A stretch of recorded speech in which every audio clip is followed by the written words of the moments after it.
Welcome to Pickup's On the Move podcast. Today we have Arendse with us, one of Pickup's first employees and part of the founding team. Ashley recently exited the business as COO, and after a decade, we've asked him to come in and reflect on the journey. Welcome, Ashley. Thank you for having me, Antonio. Excellent. Ashley, when you started, you were out and about traveling the world. What made you come and join Picup? It was a conversation with one of my mentors and angel investors at Picup, John Howell. And the conversation went along the lines of that I wanted to make an impact in my next move. And he mentioned that he's got shares in this business that's about to launch in South Africa. And for me, that was just an opportunity to make a significant impact in my home country. So yeah, not knowing anything about logistics, I saw the opportunity to work closely with the founding team and instead of witnessing change, just be part of driving it. So yeah, that in a nutshell kind of made it a clear decision to join the business. And you say logistics, obviously on demand and same day delivery wasn't a very popular thing back then. What were the biggest challenges for you not understanding the industry, going into it from the start? My biggest challenge was actually managing relationships with people. At the time, I think I was 25 years old. So in those meetings that I joined you, I was the youngest person, not knowing anything about logistics, which allowed me to ask questions, which allowed me to understand the intricacies of the operations of these big players or these corporate clients. So I went in with completely a blank canvas, and I think my biggest challenge was just be able to build relationships with those clients. But yeah, there wasn't just one challenge, there was many. Sure. And obviously from the various aspects of the business we needed to get right from the start, tech being one of them. We knew what we needed to do to build some tech. To onboard drivers, it was something that was very new. We didn't really understand how to do it. You came in, it was a focus of yours to really understand how to the types of drivers we needed to onboard. What did it take to develop the onboarding strategy that we started with, and we still today utilize some of those techniques and principles? Speaking with drivers, understanding in the beginning, I went super classical interview process with drivers, not just in numbers activating drivers. It was a sit down, very, very long process of 30 minutes speaking to a driver, understanding what they've done in a couple of years ago, how long they've been unemployed, what's the expectations from joining a business like that. And after 10 to 20 people that you interact with, you slowly design training manuals based on the weakness of drivers. So like it could be customer service, it could be patience of waiting for a customer to come down. So it was just really using training as a catalyst to build a reliable network. So there was different phases of onboarding a driver. It was the orientation, which is that interview process. We invite that same candidate back for a training process, and the training was an hour and a half, and then another hour of writing like 40 questions of what they've just gone through. And 3 days after that, we would get results from like criminal records, their driving license, and all of that. So it was a 2-week rigorous onboarding process, but we knew everyone that was on that app. So yeah, it was really starting from scratch and making sure that there's mutual respect with who you just onboarded on your platform, and that there's that reliability that we've just pushed into the driver network. So yeah. You saying that just takes me back to those days. I think in the beginning we were very focused on a consumer offering, and at the time we were onboarding drivers which we called legends, specifically for that consumer offering. What was the difference between the drivers we onboarded for that and the eventual drivers that we are now recruiting? How different was it back then when we started the recruiting process? Launching and planning for the day that we actually go live, we didn't know what to expect. So we recruited numbers based on the distance that we were covering in the Western Cape. So we were recruiting for numbers. The type of driver that we're onboarding now changed based on us pivoting to corporate clients, understanding what's in their operations, what that SLA is governed with, and then designing training programs based on that. In the past, you'd hear a lot about white glove service. That's what we've done in our training manual. That's the type of driver that we have now. Driver understands in their community who the client staff member is that would give the parcel, who they're actually delivering to, because they've built this relationship over time with customers, the end consumers. So that's the type of drivers that we have now. It's a white glove, it's a personalized, and there's a lot of training programs based on the client's SOP. So drivers feel that they're part of the brand they're delivering for, and they're part of the Picup brand.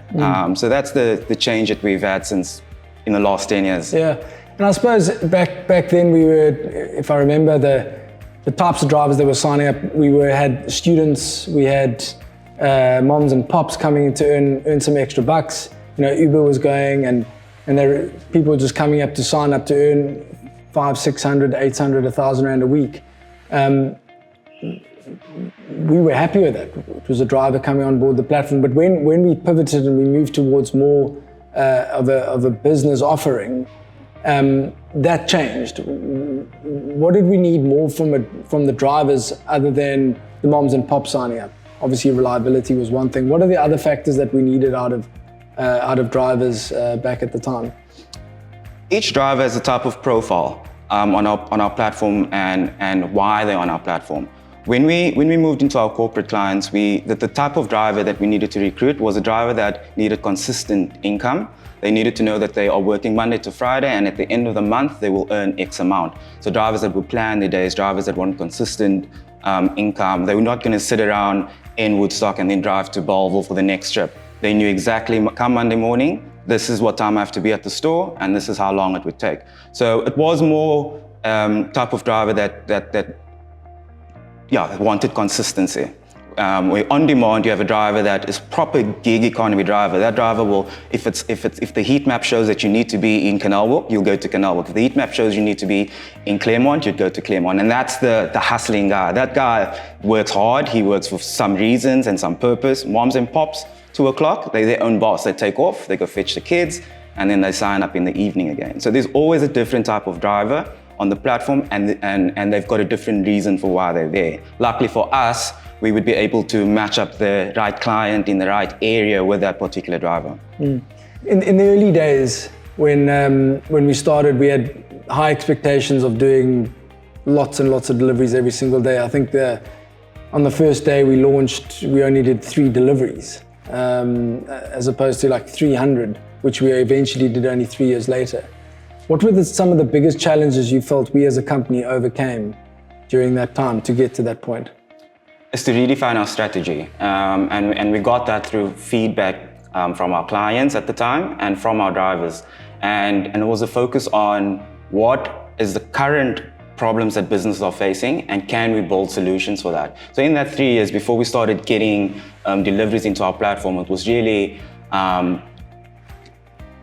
redefining training, redefining how we demonstrate the value of the software, and then building it ourselves. We would through those feedbacks, we would go build a feature, and then by taking these feedback and building on what clients and drivers were saying, that's how we managed to secure the first consistent stream of deliveries. And I guess at the time we had also, we had two focus points. We were building our software as a service application, as well as, at the time, wasn't really established yet, the whole delivery as a service. The delivery as a service has become the core of the business, and the software is not really a thing that we provided focus on. What do you think was the most important thing that we needed to focus on with that delivery as a service element of the business at the time, in the early stages? The client's expectation and ensuring that they trust that we've got reliable drivers. It was a very foreign concept to have a gig economy driver taking a parcel probably valued at 2,000 Rand and driving 10 kilometers. So it was really explaining to these clients of the value that we have, of the value of the driver network, and that we've actually gone through this rigorous training process. We know who we have that's live on the platform. So yeah. I'll never forget one of our investors asked me in the early stages, when we had a handful, maybe 200 or 300 drivers, like eventually you'll never know these drivers' names. You're just going to have so many. To date, when you walk into the office, we've got legends that have been working on the platform for almost 10 years. We know them by name. One, I know the other day, walked in, you spoke to 8 drivers, knew them by name. Like how does that make you feel that you've built this personal connection with not just 8, but so many drivers out there, whether it be in Cape Town, Joburg? How does that make you feel? It's directly aligned to my purpose, which was that initial conversation with John, is I want to make a significant impact. And every Monday morning, this is when we pay drivers, I'd look at how many drivers were on that platform for the week and how much they've earned. And I look at their names and I would call the top 5 drivers and the bottom 5 drivers. And especially with these small towns, there's only 1 or 2. So when I speak to them, I was like, I need you to be online. You build that relationship. You build, and just with that practice every week, that's how I managed to build it. And we've always had an open door policy. Drivers would call me late at night, just giving me feedback, and I loved it. It was definitely communicating with drivers. It was definitely monitoring each driver and how they performed that week. And over the years, you just speak to the same driver, or the driver just introduce another driver, and it just becomes this whole community that. Yeah, I remember we had a foosball table in Loop Street back in the day, and late in the evening when we were doing some food deliveries, the drivers would come in and connect, and some of them are still on the platform today. You spoke of different provinces and scale. I think for me, if I also look back to, we originally started in Cape Town. We got set up in Joburg. One of our clients took us there. Now Pickup's got a presence in almost every town in the country. What did it take to grow the platform, the driver base in all parts of the country, territories? What are the 3 biggest things that we did right in order to accomplish that task? A lot of hours that we put in, a lot of conversations with drivers in that area. And the magic is you build a relationship with one driver, and that driver will kind of spread the word, or would find your other drivers, will go and have a meeting on your behalf with your client. You'd never see your client, but your first driver in that area is actually introducing, meeting, and you're prepping, you're calling over the phone. It's like, this is what we need to do, this is what we're gonna say, get 3 other drivers in case it's raining. So you have to communicate with these drivers. And I'm saying this, it wasn't just me doing it, there was 10 other people working at Picup, 1 person doing the Northwest, the other person doing Johannesburg, but it was built on the same principle. Speak to the driver, make them feel that they're part of something, motivate them, and that's it. That's it. We had clients that was operating and I think the pandemic drove it. We had clients that was operating all over the country, and having Pickup's name and that client's name and speaking to someone in Tabazimbi, that was just incredible. And that person would drive another 100 kilometers and launch another area for you. So you've got these not gig economy drivers, but you've got moving billboards, you've got people that is representing your brand, and we've done that overnight. And it was, and I wouldn't say it was easy, but it was fun, and it was the core was just communicating with drivers and how you make them feel. Moving, before you became the Picup CEO, you were head of people and operations.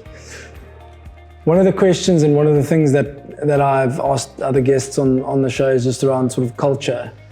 What did it take to build a really strong culture in Picup, especially in the early stages, that still resonates through the business today?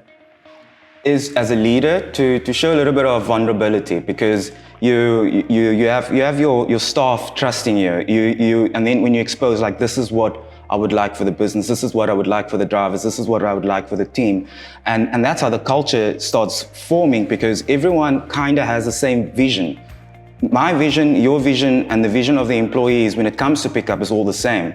And what all of us would then have is have our purpose within the business and how we're going to execute it. And that's the culture that we had. It was based on people, it was based on collaboration, it was, and a very important thing, it was but everyone showed their most authentic self. And that's where you are vulnerable. That's where someone's like, listen, I can actually assist you with this one. I've done it in my previous job. And that's our culture. Everyone was willing to chip in. Everyone's willing to bring each other up. And it's not just on the staff level. It's in the driver network. It's with clients. I've got clients helping each other on our softwares. And that's the Picup's culture. It's collaborative. It's failing fast. Like we're not scared to make mistakes. We just, and the biggest thing, and what I enjoy about our culture is we blame ourselves, and we would not go to bed without knowing how to prevent it tomorrow, without knowing what we need in order to drive change tomorrow. And that's the culture. It's collaborative. And speaking about the drivers earlier and the culture, and we'll talk just now about the numbers in terms of the legends to date, but we're approaching a 200 staff complement in Picup. What are some of the biggest challenges with going from 20 staff to 200 that you've learnt and you take away today that allows you to gain the experience that you have today? What are some of the biggest challenges that you felt you overcome personally to get to where we are today? Communication. When you move past 10 or 15 people, you have to over communicate, and that's not only on the vision of the business, but communicate on what the strategy is, communicate on whoever you're communicating with, but their role within the business. Everyone needs to know where they align to within the business.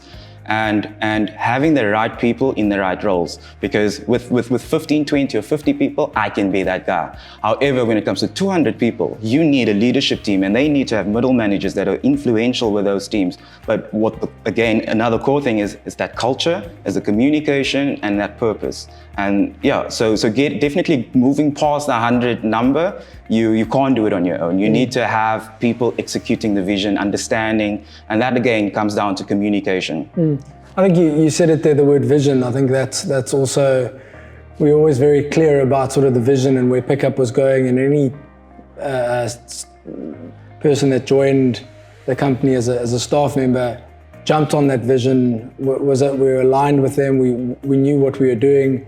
Although it was, it's been a roller coaster from one day to the next, just operating at 1,000,000 miles an hour. Yeah. But the vision that we had as a business, people, when they joined, they could jump in and really understand that, which would allow us to sort of like, it's almost like jumping on the same ship and moving at the same pace. Been very exciting. So Ashley, it's a decade. What's next? What's next for you? Learning, lots of learning.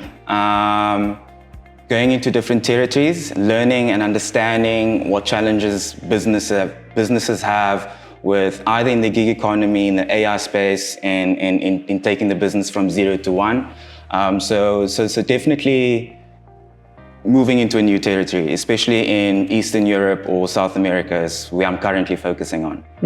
And not many, I think, when we talk to this point, not a lot of people that have been part of the founding team had the opportunity to exit and to move on at an age that you are at now. You have a lot of energy, a lot of passion for the startup journey. Like, what are two things you feel that you've learned, and the experience that you can take forward into sort of your next chapter? Embrace change and build strong relationships with everyone. Ash, we fast approaching 6,000 active legends across South Africa, and approaching the 1 billion mark paid to our legends. How does that make you feel since being part of the founding team and contributing to the livelihood of so many legends out on the road? Immense pride. It is something that I wanted to see in year 2 or year 3, but knowing that a business like Picup and efforts that me and the team implemented at Picup kind of changed the socio-economic landscape of South Africa and created significant earning opportunities in our country. So it's definitely a testament to the dedication of the Picup team. It is definitely something that every single person should measure their success on. But yeah, it is something that I've wanted to see for so long, and I'm super grateful that I had the opportunity to be a part of it. Yeah. So Ash, after 10 years, what's next? To continue innovating, to continue building relationships with the right people, and to work on having a bigger impact, having an impact in many territories. 6,000 drivers is definitely the start of how I can scale impact moving forward. But yeah, I'm interested in the landscape of Africa in a whole, and definitely Eastern Europe and South America. But innovation is at the core of my being. Well, Ash, you've been a valuable part of the team. This business wouldn't be where it is today without you and all your contributions, hard work and dedication. For me, it's been fantastic to have you by my side every minute of the day. I wish you all the best. Enjoy the experience moving forward. Thank you, Antonio. I do think you allowing me to be on your side has given me a lot of experience. I've actually fast-tracked my experience. And thank you for being a mentor. Thank you for teaching me just to take risk and be adaptable to change. It's been an incredible journey, and I look forward to seeing both of us excel. Great. Thanks, Awesome. Ash.